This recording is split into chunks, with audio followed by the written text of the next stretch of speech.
Hello, my amazing subscribers and audience. Welcome to episode 2 of Captured by a Mafia, Saved by Another.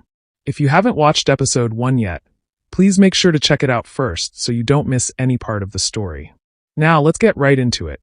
When the car finally stopped in front of a luxurious mansion, she was helped out into a quiet, open space. The air was fresh, carrying the faint scent of pine and damp earth. No distant traffic reached them. Only the soft rustle of leaves in the wind, a subtle reminder of how far they were from the city. Inside the mansion, Ryu guided her to a spacious living room. The floor beneath her feet was smooth, the vastness of the space echoing her light steps. He helped her settle onto a sofa before lowering himself into the seat across from her. He cleared his throat softly. "Miss? Shantel Asante," she said quietly. "Miss Asante," Ryu replied, his voice uncharacteristically gentle. "You don't have to worry here. You're safe." Shantel said nothing. Her face remained blank, neither trusting nor fearful, only tired. Ryu studied her for a moment, then pulled out his phone and dialed. "Bring her in," he said simply. Minutes later, the sharp click of heels broke the silence. A woman entered the room, her steps confident and controlled. Shantel tilted her head slightly toward the sound. Ryu stood. "Ms. Shantel, this is Dr. Lee. She's here to assist you." Dr. Lee stepped closer, her voice soft but professional. "Hello, Ms. Asante. I'm Dr. Ryu Haesoo. I'm a trauma specialist. I won't touch you unless you give me permission. I only want to understand how to help." Shantel's hands tightened slightly on her lap, but she remained silent. "Dr. Lee is someone you can trust," Ryu said. "Let her guide you. You're safe with her." Then, with a seriousness that almost sounded like a promise, he added, "And no one will hurt you here." He turned to Dr. Lee. "Please take good care of her." With that, Ryu left the room. Once in the hallway, his expression hardened. The softness he had shown Shantel vanished as if it had never existed. He pulled out his phone again and called one of his men. Minutes later, one of them appears in front of him. "Find out who did this to her," he ordered coldly. "Yes, boss." The man bowed and left, leaving Ryu alone. Back at Kong Joe's place, fury consumed him. Humiliation burned in his chest like fire. How dare Ryu walk in, intimidate him, and take that woman? Kong grabbed his phone and dialed Choi Seokjun immediately. The moment Choi answered, Kong barked. "Ryu, he took that woman just by looking at her face." A stunned silence followed, then a low, amused chuckle. "I didn't know Ryu liked broken women," Seokjun said, his tone dripping with mockery. "Interesting." Kang's jaw clenched. "Refund me. I want back the money I wasted buying her." The amusement vanished from Choi's voice instantly. "No," he said coldly. "You don't get a refund for stupidity.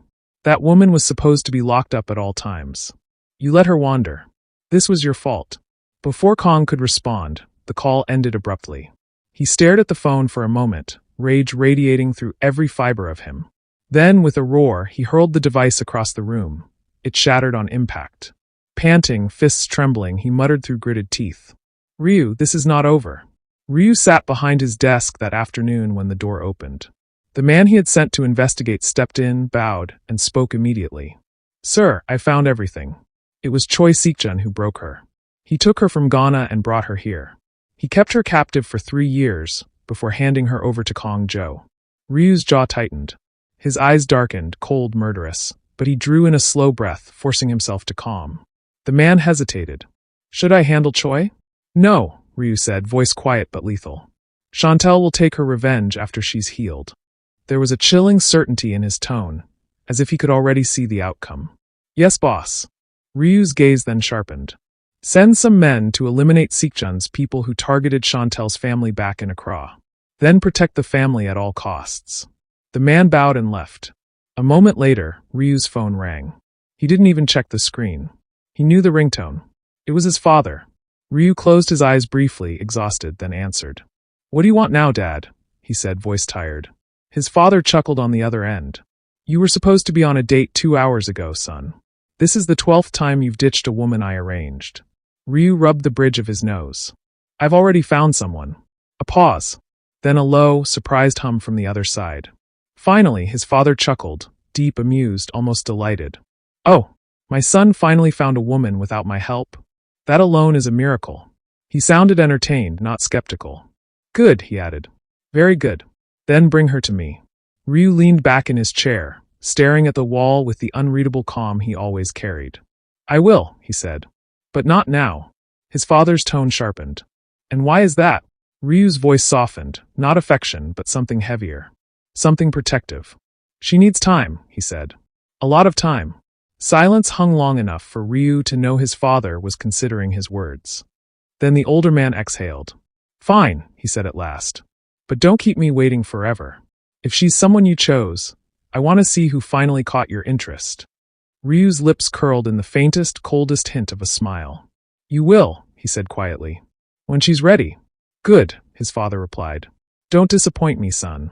The call ended. Ryu let the phone drop onto the desk, closing his eyes for a moment. Then he opened them. He slid open a drawer and took out a photo, him and Shantel. Shantel at 8, him at 10. Both smiling brightly, unburdened by the world. He brushed his fingers across the photo and whispered, "You're going to be all right." That same afternoon, in Seekjun's private study, he leaned back in his leather chair, a glass of liquor swirling lazily in his hand. The call with Kong still lingered in his mind, amusement flickering across his features. "Well, Ryu," he murmured, eyes glinting with cruel satisfaction. "Let's see how you plan to fix a woman I personally broke." He took a slow sip, savoring both the drink and the wicked confidence that thrummed through him. Over the next few weeks, Dr. Lee became a constant, gentle presence. She spoke to Shantel with quiet patience, each word, each gesture slowly chipping away at the walls Shantel had built around herself. Shantel still barely spoke, but she listened. She was given nourishing food, proper medical care, and perhaps most importantly, undisturbed solitude whenever she needed it. Haesoo did not visit often, perhaps sensing her deep-seated mistrust. But when he did, he never pushed or demanded anything. He would simply sit in the corner of her room, sometimes for an hour, sometimes longer, speaking in a low, even tone, reassuring her that she could heal. One evening, after nearly a month, he entered her room. "Shantel," he said softly, "I know you're still afraid, but I want you to know something. What Seekjun did to you is an abomination. He is a disgrace, and he will pay for it." The mention of Seekjun, and the sudden, fierce resolve in Haesoo's voice, startled her. She lifted her head slightly, her sightless eyes focused in the direction of his voice. This was the first time he had spoken of revenge, of justice. A flicker of a long-dormant emotion stirred within her, a faint echo of the rage she had once felt. "I don't know what you want from me," Shantel whispered, her voice rough from disuse. The words were fragile, but they were the first coherent sentence she had spoken to him. Haesoo paused, letting the silence stretch for a heartbeat. "I want nothing from you, Shantel. I want you to heal, to find your voice again, to reclaim yourself. And when you are ready, I want to help you take back what he stole." His words, simple yet profound, resonated deep within her. Reclaim herself. It was a terrifying, impossible idea. But the sincerity in his voice, the unwavering steadiness, it was unlike anything Seekjun had ever offered. He left soon after, leaving her alone with her thoughts and a new, bewildering seed of hope. Months bled into a year, each day meticulously piecing together the fragments of Shantel's shattered self. The safe haven Haesoo provided became a cocoon, allowing her to slowly unfurl. Dr. Lee's gentle therapy helped her confront the trauma, bringing forth the buried pain, yet giving her tools to cope, to articulate, to heal. As she grew more comfortable in this place, and truly understood that she was free, Shantel began to navigate the sprawling estate with increasing confidence. Her cane became an extension of herself, guiding her with precision, while her memory mapped every corridor, every garden path. The sense of the changing seasons, cherry blossoms in spring, the damp earth of autumn, the crispness of winter, formed a sensory map of her new world, grounding her in a reality she had almost forgotten. Ryu Haesoo's presence, though still intermittent, became a quiet anchor in her life. He never pressed or demanded, his patience a testament to his unspoken commitment. Often, he would sit with her in the garden, describing the vibrant hues of flowers, the flight of birds, or the play of sunlight on the leaves. Every detail, every subtle nuance was painted vividly through his words, and Shantel always smiled, a rare, genuine warmth shining across her face. He also introduced her to people who trained her senses, teaching her to identify individuals by their voice or scent, to perceive subtle changes in her environment, and even to sense danger before it arrived. Each lesson strengthened her, making her more attuned to the world in ways she had never imagined possible.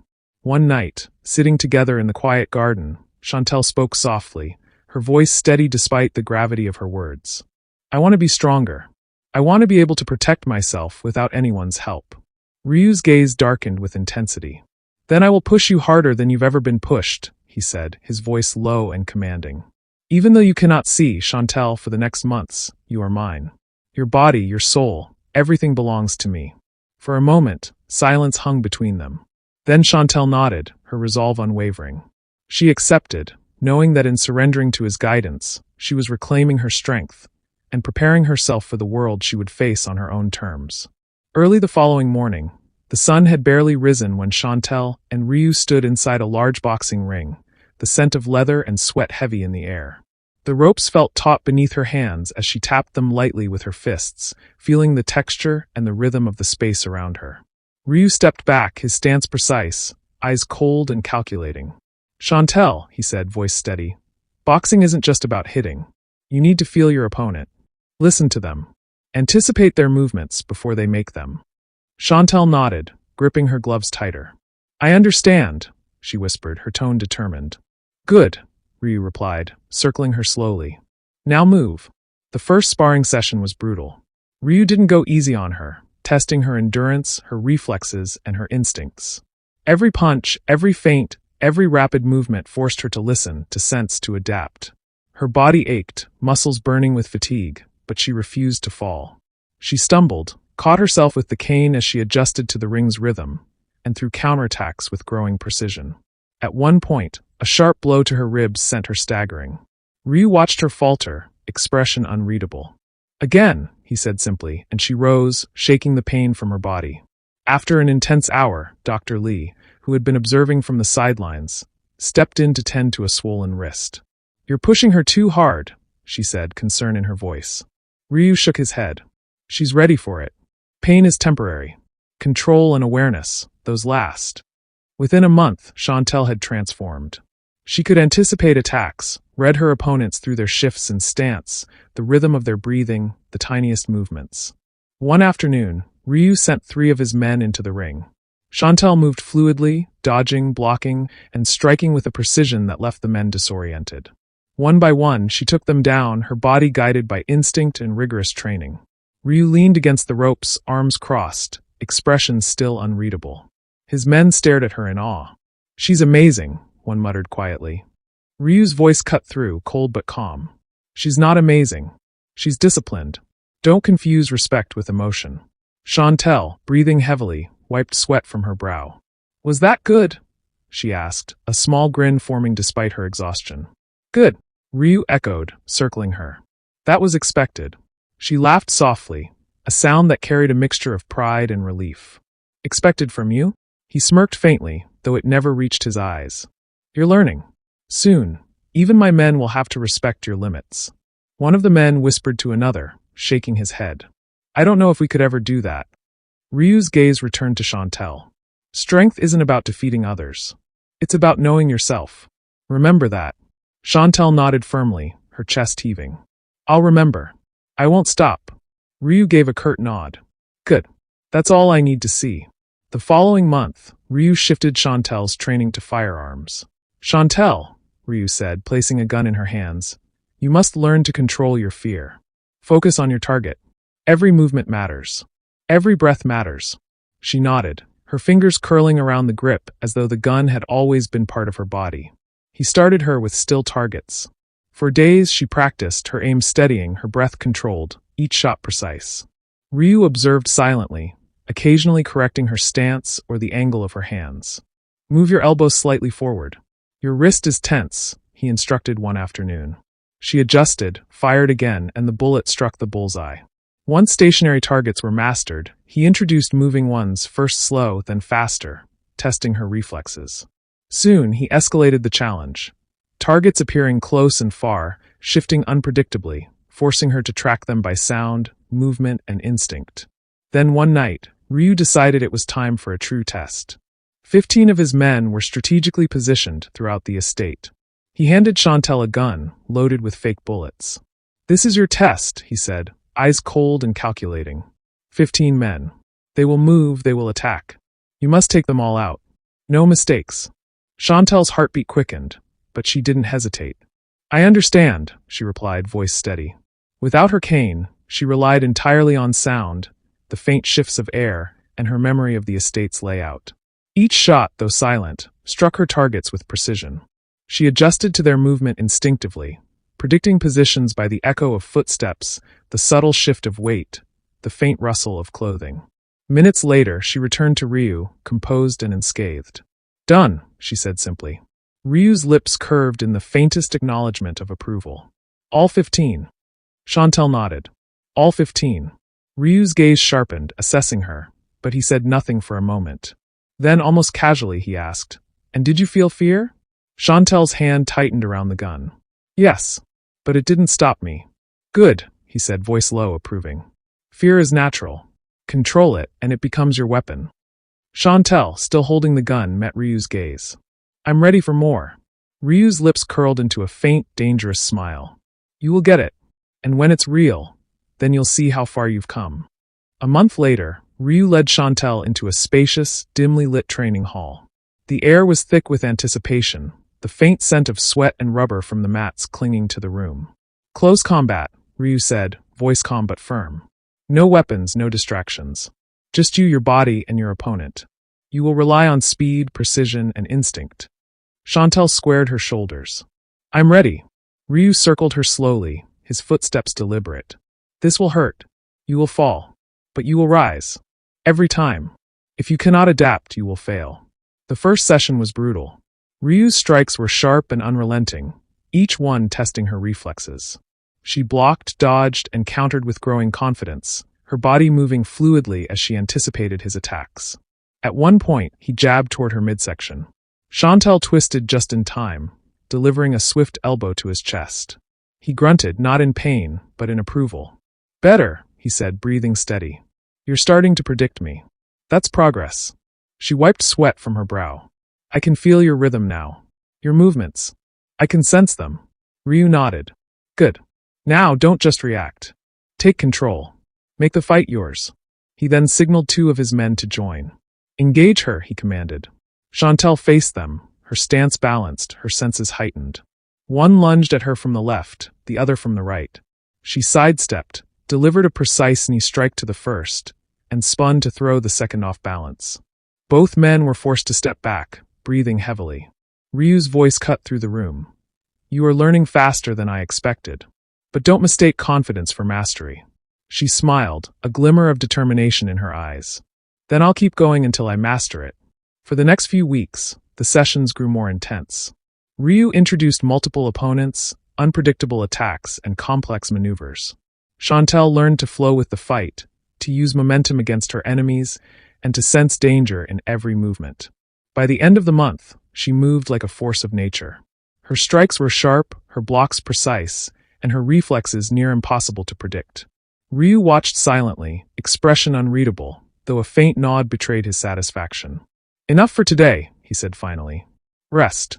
Tomorrow we push harder.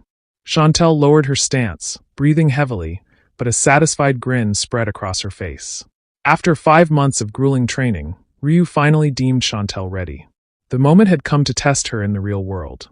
He gathered a small team of his most trusted men, and they moved out toward the hideout of a notorious Mafia group, one that had repeatedly crossed him and caused chaos in his operations.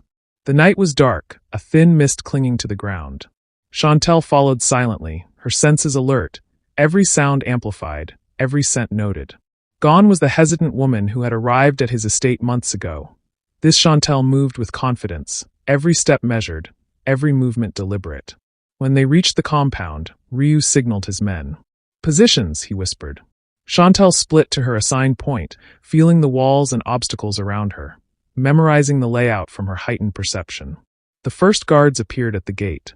Without hesitation, Shantel moved, striking one with a precise elbow to the temple, catching him off balance before he could raise an alarm.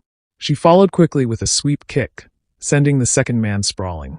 Ryu watched from the shadows, impressed but silent, as Shantel continued. Inside the compound, the chaos grew. Shots rang out, the sound of gunfire punctuated by the grunts of men as Shantel moved through the building. She ducked behind cover, fired with pinpoint accuracy, then advanced, using her close combat training to neutralize anyone who got too close. One thug lunged from behind a door. Shantel twisted instinctively, using his momentum to slam him into the wall. Another charged at her with a knife. She sidestepped, grabbed his arm, and flipped him onto the floor with perfect control. Even Ryu's men exchanged quick, impressed glances. Her timing, her precision, her calm under pressure. It was flawless. Finally, in the main room, the Mafia boss appeared, gun raised. Shantel didn't flinch. She fired twice, the first shot hitting his weapon, disarming him, the second striking the floor near his feet. He froze, realizing he had underestimated her. Ryu stepped forward, cold and commanding. Enough! Secure them. Shantel lowered her gun, breathing evenly. Her hands were steady, her movements controlled. She looked to Ryu, expecting a nod. He simply studied her silently for a moment, then allowed a faint, approving curl of his lips. You've learned well, he said, voice low but carrying weight. This is only the beginning. Remember tonight, this is what you are capable of. Shantel's lips curved slightly, a mixture of pride and calm satisfaction. She was no longer the woman who had arrived at his estate. She was strong. She was dangerous. And she had finally begun to reclaim herself. That same night, far from the chaos of the mission, a private jet touched down quietly at the airport. The cabin door opened, and out stepped a beautiful Korean woman. Elegant, confident, dressed in a fitted cream coat that flowed behind her like silk. A man in a black suit bowed deeply. Miss, welcome home. She acknowledged him with a small nod. He gestured toward a sleek black car waiting a few steps away. Without a word, she slipped inside, and the vehicle glided smoothly out of the airport. Minutes later, the car rolled to a stop in front of an enormous, pristine mansion. Marble pillars, cascading lights, and a fountain dancing in the courtyard. A butler, dressed in immaculate black, stood waiting at the entrance. The moment she stepped out, he bowed respectfully. Welcome home, Mississippi. She offered a gentle smile. Thank you. He walked beside her as the doors were opened, revealing the warm glow of the living room. Inside, Ryu Haesoo and his wife looked up, and froze in delighted surprise. Hee-jin. Mrs. Ryu gasped softly before crossing the room with open arms. She embraced the young woman tightly. Welcome back, my daughter. Hee-jin smiled, returning the hug. It's good to be home, mother. Ryu Haesoo stepped forward, his expression a rare blend of shock and pride. Hee-jin, you should have told us you were coming. We would have sent the entire security team. I wanted to surprise you, she replied warmly. Her eyes then scanned the room. Where is Haesoo? Mrs. Ryu's face brightened with excitement. I'll call him immediately. She reached for her phone to contact her son. Back at Haesoo's location, he was about to give the order for his men to move out when his phone vibrated sharply in his pocket. He reached for it, sliding it out with a frown, only for his expression to soften slightly when he saw the caller ID. It was his mother. He answered immediately. Mother? Haesoo, Hee-jin is back, she said, her voice warm. You should come to the house immediately. A pause hung between them as he processed the news. Then, with a soft exhale, he replied, Understood. I'll be there right away. He ended the call. Turning to one of his men, his tone calm but commanding, he said, Send Shantel back home. Shantel, standing silently beside him, tilted her head slightly, sensing the change in his demeanor. She didn't speak. Over time, she had learned to trust his decisions, even when they weren't explained. Minutes later, Haesoo watched as his men guided Shantel into a waiting vehicle. The faint sounds of the engine starting and the subtle shifting of her seat told him she was settled. He remained silent, his emotions carefully masked, until the car drove off, followed by his men. Once the silence settled, he strode toward his sleek black car and slipped into the back seat. In the dim interior, he shed the black tactical suit he'd been wearing, replacing it with a fitted black suit. When he stepped back out, the night air brushed against him, cold and steady. He moved to the driver's side, slid into the seat, and shut the door with a low click. For a moment, he just sat there. His fingers curled around the steering wheel, knuckles tightening as his mind shifted straight to Hee-jin. His sister in every way that mattered. The girl his parents had taken in after her family, once their closest allies, had died so suddenly, so brutally, that the wound still lingered in his household like a ghost that refused to leave. And now she was back unexpectedly. He drew in a deep breath, started the engine, and drove off. 10 minutes later, Haesoo stepped into the living room. The warm glow of the chandelier lit the polished floors, casting soft reflections across the room. The moment Heejin saw him, her eyes lit up, and she hurried toward him, wrapping her arms tightly around his shoulders. Haesoo's expression softened briefly, a rare glimpse of warmth as he returned her hug. Heejin, he said quietly, the faintest smile tugging at his lips. Mrs. Ryu, observing the reunion, clapped her hands softly. Chefs, prepare something delicious for everyone at once. Let's celebrate the return of our daughter. Minutes later, they were seated at the dining table, the rich aroma of food filling the air. They dug in, the casual chatter of family surrounding them. Then Mr. Ryu leaned back slightly, his eyes flicking toward his son. Son, he began, a teasing tone in his voice. When are you going to bring the woman you've fallen for over? The question landed like a punch. Heejin stiffened in her seat, a flash of irritation crossing her face. Her jaw tightened and a subtle frown appeared. She had not expected to hear this, and it stung more than she wanted to admit.